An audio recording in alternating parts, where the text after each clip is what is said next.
गांव का नाम था करियावास। राजस्थान के बिहड़ों में बसा एक वीरान सा गांव।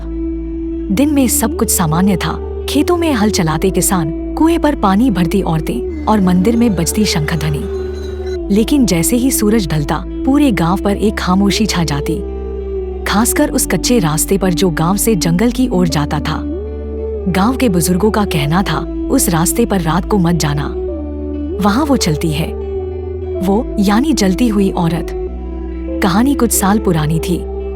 लक्ष्मी नाम की एक लड़की थी जिसकी शादी गांव के ही एक लालची परिवार में हुई थी। शादी के कुछ ही महीनों में दहेज की मांगें बढ़ने लगी और एक रात उन्होंने उसे जिंदा जला दिया।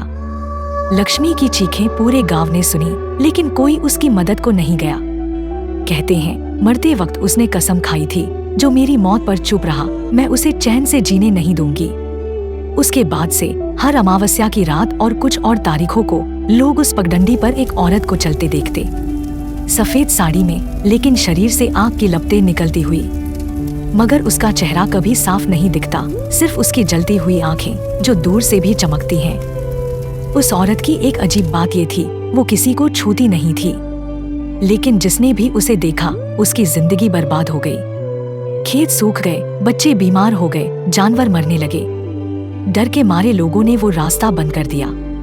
कुछ युवकों ने एक बार हिम्मत करके उस रात वीडियो रिकॉर्ड करने की सोची। कैमरे में कुछ भी नहीं आया, लेकिन जब उन्होंने वीडियो एडिट किया, एक फ्रेम में पीछे धुआं सा कुछ बनता है और उसमें एक जलता हुआ चेहरा दिखाई देता है। कैमरा अचानक ब्लैक हो जाता है। अगले दिन उस ग्रुप का एक लड़का बेहोश मिला।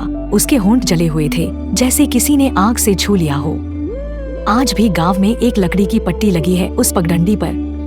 रात के बाद इस रास्ते पर जाना मना है। वो अब भी जल रही है। गांव वालों का कहना है, आग से मारी गई आत्मा को पानी भी नहीं बुझा सकता। और अगर किसी दिन तुम्हें उस औरत की झलक दिखे तो भागो मत, क्योंकि कहते हैं जो भागता है वही सबसे पहले जलता है।